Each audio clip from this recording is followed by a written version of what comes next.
This video is going to be my reaction to the Ravens' 35-14 win over the Giants in Week 15 on the road in New York. My standards are unrealistically high at certain points, particularly for this team in 2024. But I thought the Ravens played with their food somewhat today. I mean defensively. We did not match the previous 3 games of output on defense, in my opinion, from a tenacity standpoint, decision-making standpoint. I'm talking about the Ravens' defense. But the offense was ridiculous after the initial slow start. We had a fumble on the first possession, and then I think a punt on the second. And then we still were able to leave New York with a 35-14 victory that in some ways was difficult to watch. It was like much of the 2024 season, in my opinion, whereby the offense is fun to watch and almost goes by too quick at times. And then the defense is a problem. Today against really a skeleton crew for the Giants defensively, we took advantage. We scored 5 touchdowns in a row after the initial slow start. Defensively, I thought that we were sluggish at times, making poor decisions and poor, in my opinion, coverage decisions from a coaching staff standpoint. We left points on the board clearly on our first drive in the first quarter, and then we just outmanned a Giants team that knew what they were up against. Meanwhile, like I said, the defense was surprising to me that we were not able to dominate and close them out quickly in possessions. They got into our red zone, I think, twice outside of their scores. Another time they were onto our 30-yard line. We stopped them on downs. We had to stop the Giants offense on our 2-yard line once as well, late in the third quarter, when Marlon Humphrey's close to grabbing his 6th interception of the year. They did score late, their second touchdown, the touchdown pass to Neighbors, who finished with 10 catches, 82 yards, his first touchdown in like 2 months, something like that. I really thought there was a point where the Giants, should have considered taking him out of the game because it had already been decided from an outcome standpoint. It was really a day when Lamar showed up and looked like he was 2 or 3 levels above everyone that he was facing on the field. At the same time, I have to focus on our defense a little bit. We lacked a killer instinct. Now, I have to open up myself to the possibility that may have been a tactical decision by our coaching staff, meaning avoid giving up the big play, force them to execute up and down the field with their backup, or in some cases, I guess, second or third string tight end. And so it worked if we look at it that way. We did hold the New York Giants to 55 yards rushing on 20 carries. They had averaged 132 on the ground in their last 6 games. Even in the previous 3 weeks where those numbers were suppressed, their rushing yardage output, their losses to the Bucks, Cowboys, and Saints, the last 2 of which were close, they still totaled 304 yards on the ground, so just above 100 per game. This is, in fact, the Giants' second lowest rushing output of the season. Only the Eagles held them to lower, 43 yards. So that was the winning formula for us, that is. Not let the Giants run the football consistently, force their backup quarterbacks or third stringers, if you will, in the case of Tim Boyle, to throw the ball consistently, execute against our coverages, be it man, zone, or match/quarters coverages. We did only get the 1 interception. I thought it could have been 2 or 3. And then the brilliance of Lamar and the offense was pretty clear. So if that was the winning strategy for the Ravens, then we can excuse the defense not looking as physically aggressive, even though we did stop or slow down their run game for much of the day. I thought our offensive line had issues early in the game. You know the position. It's really not worth mentioning at this point. They're not going to change it. The first 2 times we're beat there at right guard, once on a pull scheme and then once on a pass play, immediate pressure from Lamar's right-hand side. Nonetheless, he finished 21 of 25 passing today, 5 touchdowns. Given the quality of our opponent, I guess we shouldn't be surprised. But he did, even no matter who's out there on the field, he did make some excellent throws today that in terms of the pace was perfect. The location, accuracy, also perfect. And then additional to those two facets, had the right angle or the right arc to get the throw there at the correct time. I actually think the final offensive stats are a little bit skewed in terms of the gameplay, if you ask me. We had 25 first downs to their 19. I think kind of playing back to what I believe may have been a coaching decision by our staff, defensive side of the ball, and globally. We averaged 7.5 yards per play. But that is somewhat misleading, if you ask me, given how we scored our 5 touchdowns in a row. So more on that later. We're very balanced in terms of how we got the first downs today. 13 passing first downs and 12 on the ground. Henry only had 67 yards rushing, but Lamar had 65, I think. We totaled 445 in total yards overall. The early turnover, the fumble, and then when we took a knee inside their red zone in the final minute of the game, this one was managed well. And so what I mean is, from a Ravens coaching staff standpoint, have to open myself up to the possibility that our strategy was to slow play things on our defense, try to score as many touchdowns as we can in a short burst period because we knew that we outmatched their defense, and then get out of there with a shortened game whereby the Giants are going to run the football some. We're going to allow them perhaps possibly to complete passes. I'm forcing myself to have this perspective because there was a point in time, middle third quarter, where I was quite pissed off at our defense. But when you sit back afterwards and kind of look at the stats, again, we totaled 445, kept them to under 250 overall. This one could have been 42-7, or even 45-7. I think that the lack of killer instinct on our defensive side of the ball maybe shows up some in the first half, once in the third quarter as well. We have the opening drive fumble by Lamar. Disappointing. Option teams are going to fumble, but that's usually at the mesh point, meaning the exchange between the quarterback and the running back when the read occurs, or as the read occurs. But that's not where this was. This was in congestion. It's a nice strip by Adoree Jackson. But we have to have better ball security there, in my opinion, from a Lamar standpoint. That's really his only mistake of the day. He is near perfect, perhaps in fact perfect passer rating, I don't know. For the day, we converted 9 of 11 third downs. Now 9-5 overall heading into the matchup against the Steelers. Meanwhile, on the other side of the ball, the Giants are 2 of 12 on third downs. They also had to go for it 5 times on fourth downs. They did get 3 of those. I do think one thing is interesting as far as the Steelers game last week. I want to get this point across before I forget about it. We play at 4:30 p.m., the rematch with the Steelers. It's interesting to me that we're now overlapping with the new college football playoff. It'll be interesting to see how that plays out, or how that changes perhaps the viewership for one or both of those games. I think Penn State and SMU play at noon on Saturday, and then Clemson and Texas start at 4. Ravens start 30 minutes later. Obviously, no Ravens nor Steelers fans are going to choose to watch Clemson and Texas instead. But I think it's the overflow crowd, NFL fans who aren't Ravens and Steelers fans. I wonder what they'll choose to watch. This one had a little bit of an ominous feel for me at halftime. Maybe not you, I understand. I tend to be a little bit negative when I think that we're playing with our food, despite the Ravens being up 21-7, courtesy of the 2 touchdowns to Bateman.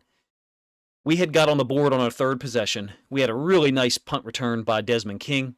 He broke a tackle of, I think, a wide receiver, Bryce Ford Wheaton from West Virginia. Broke a tackle of him near midfield. Got it to within their 40. Lamar with a hurry-up dual read concept for 15 yards. Then Henry, 6 yards on a counter scheme. Henry again for 9 yards on the very next play. And then one more run. This was on the 1st and 10. Kind of stacked up left side out of 21 personnel. Something Monken's been doing often this year is a failed first down run, I should say, immediately is followed by a pass play. I get it. It's 2nd and 9, I believe, at that point.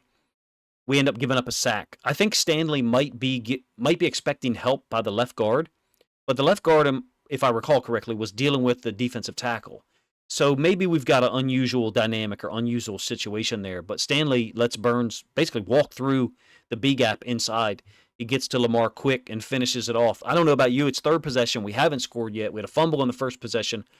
My anger started to bubble there. And Lamar finishes it with another touchdown to Andrews, who is surging. This one over the middle, through congestion, from the broadcast angle at least. It's a great throw by Lamar. Great placement, timing to find that lane to put us up 7-0 over the middle. I think actually over the shoulder of a defender. Maybe Isaiah Simmons is who it was. Great angle throw by Lamar again. Not just the timing, not just the pace and the accuracy, but the arc that is needed was, to me, looked improved today. Maybe it was a lack of pressure at times. I was a little surprised that Kayvon Thibodeaux didn't have any impact really at all. I think he had 1 tackle. But in terms of Lamar and Andrews, they've been hitting that route or very similar routes for 4 or 5 years. We made it 14-0 on our 4th possession. This was after a penalty on Linderbaum and maybe 2 other guys. So Linderbaum, I think, acted like he was going to snap it, and then 2 other guys moved it as well.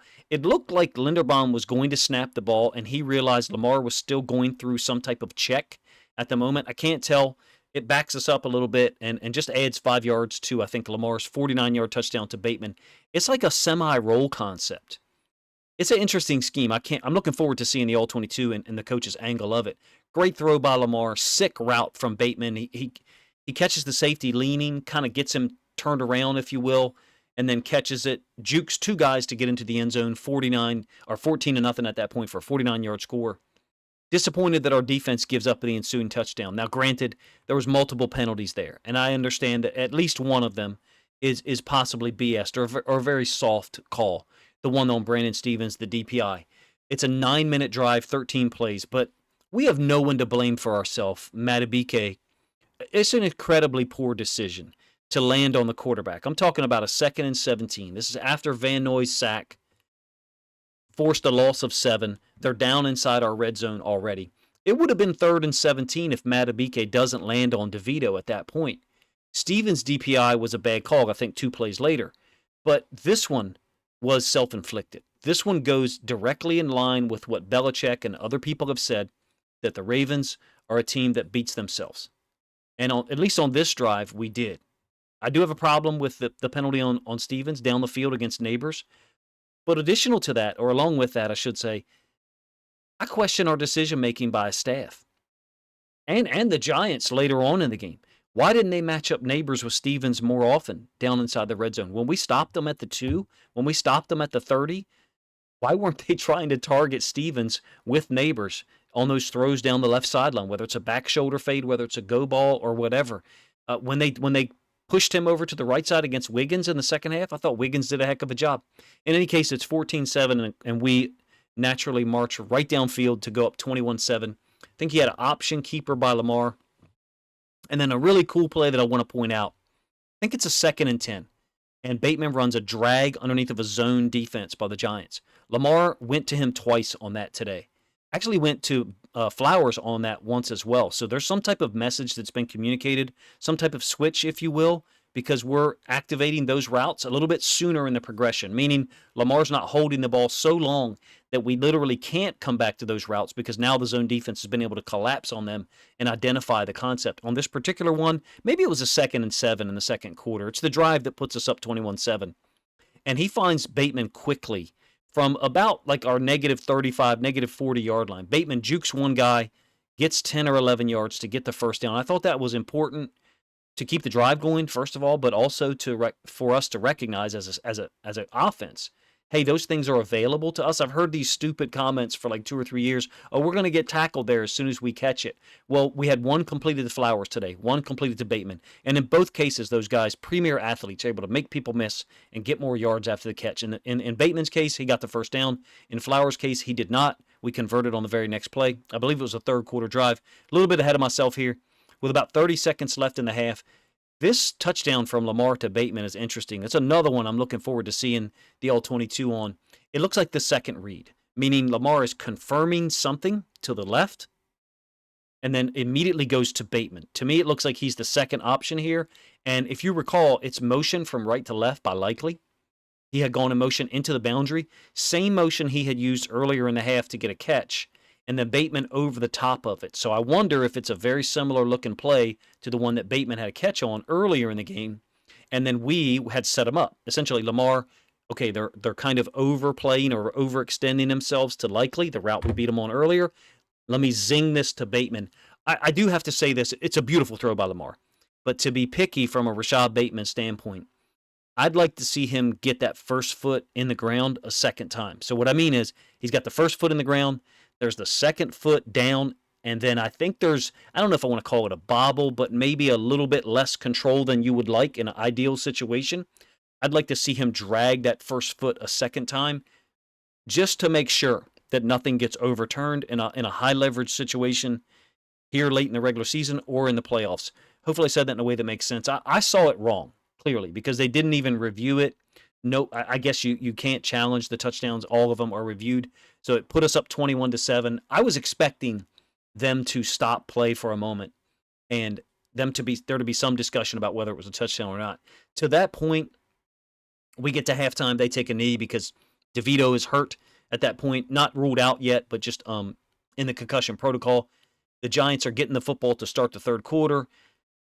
Tim Boyle was coming on at quarterback. I don't know about your perspective, but me personally, I was like, all right, let's just not turn the football over again. That's the only way that we end up having to play 60 minutes or anything close. They had lost DeVito, Tim Boyle's in, so you knew the outcome was no longer in doubt. But to me at that point, it's about let's get the 4-score lead and get certain guys off the field, which is what ended up occurring. It did take a little bit longer than we had probably all hoped because we did give up a touchdown in the half to make it 35-14, but to that point we were already having guys off the field. The Ravens did get a stop to open the third quarter, and that was important to stretch that lead from 21-7 to 28-7. It was Lamar's touchdown to Devontae Walker, on a play action pass. It's the same fake pitch at a bunch right A that Isaiah Likely, I think, has a touchdown against the Saints in 2022, his rookie season. Also the divisional round playoff win last year against the Texans. It's the one where he, quote, mossed Derek Stingley. Lamar threw it up to trust him, and he goes to get same concept, except now it's with a wide receiver who I think is lined up a little bit further out wide. It's the right pace and arc by Lamar. Walker's wide open and perfect toe drag. I would say that's what I'd like to see Bateman do, although the timing is a little bit different. The pace of the ball is slightly different. But from a Lamar standpoint, perfect throws, perfect accuracy, perfect trajectory, and pace on the ball, which is not unique to Lamar, but it's just something to note in terms of the way he threw the ball. That made it 28-7. We pushed the lead to 35-7 with just under 11 minutes left in the third quarter. Lamar found Justice Hill in the right flats, wide open, blown coverage against a blitz. I think a 28-yard touchdown.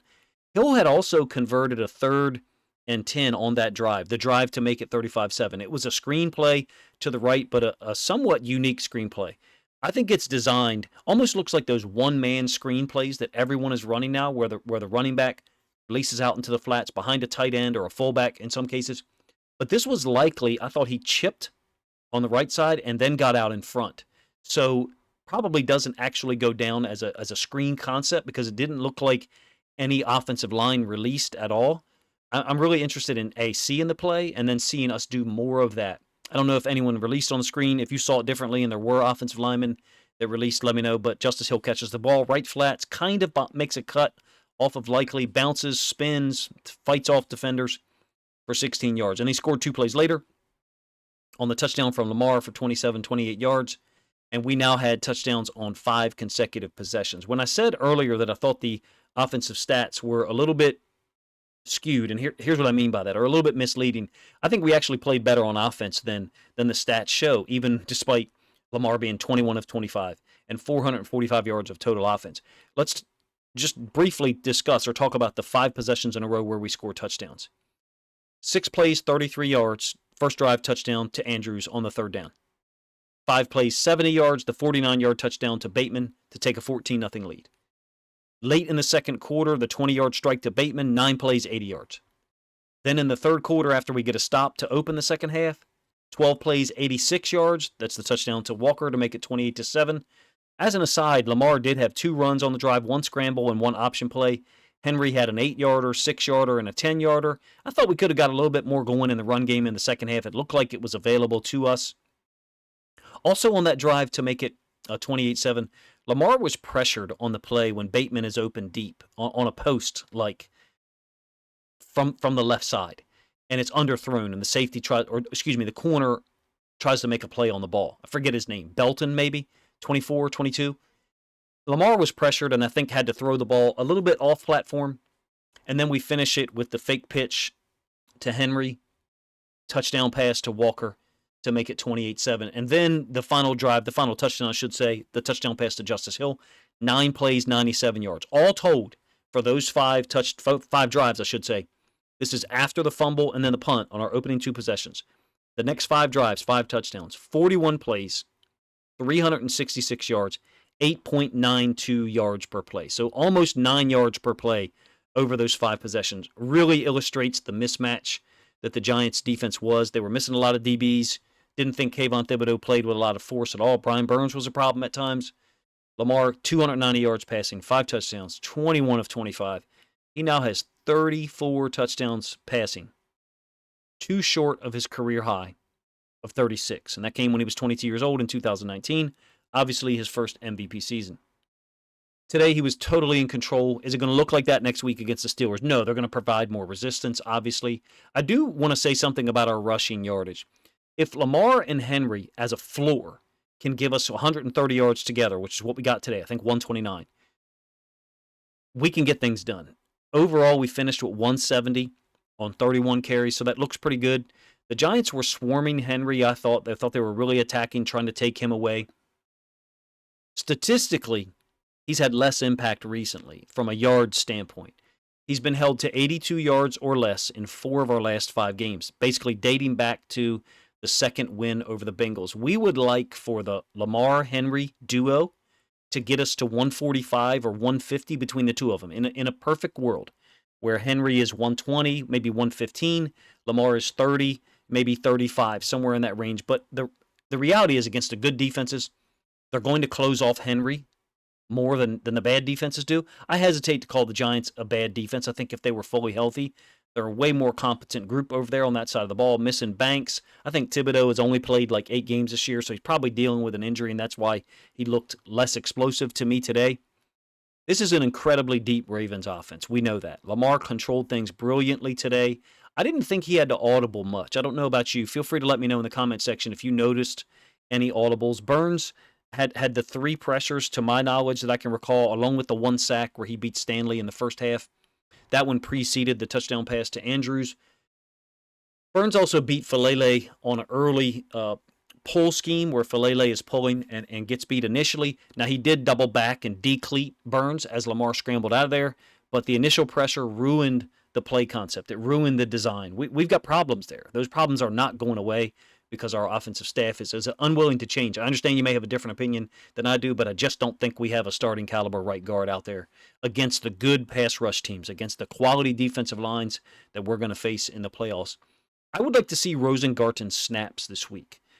I'll probably try to take a look at it Tuesday or Wednesday from a film study or a video production standpoint. I thought he looked pretty good, and feel free to let me know in the comment section if there's things that I'm omitting or misremembering.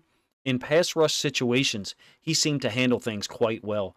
Neighbors, to me, for the Giants, he looks as advertised. I do have to mention, he was dealing with an injury today, and he's been dealing with one for a while, apparently. I get it when you're out your starting or second string quarterback coming into the day and multiple guys missing on defense that you have to bring Neighbors in because you want fans to show up.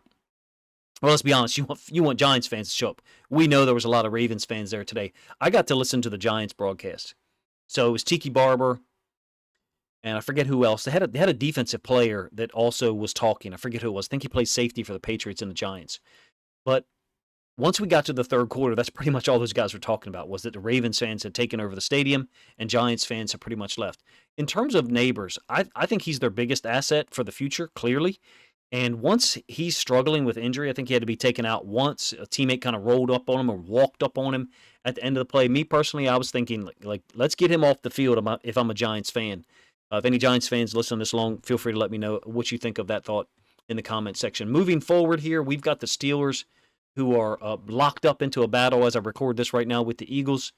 It's going to be a huge battle for them today to finish off against the Eagles, number 1, and then number 2 to come to Baltimore next week, next Saturday, in fact.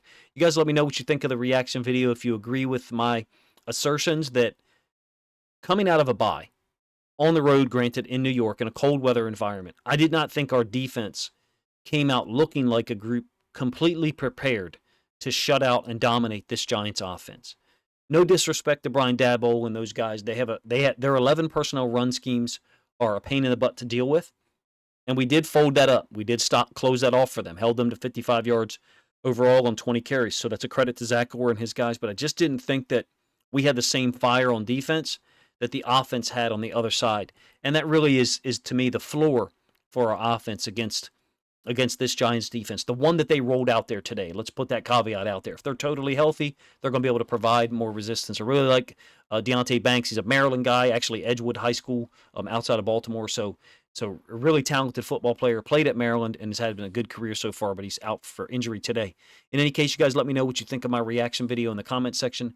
If you think other Ravens fans would enjoy my thoughts here on the 35-14 win that puts us at 9-5, head into the rematch with the Steelers, then please consider grabbing a link to this video, sharing it out on social media to help this content get more reach.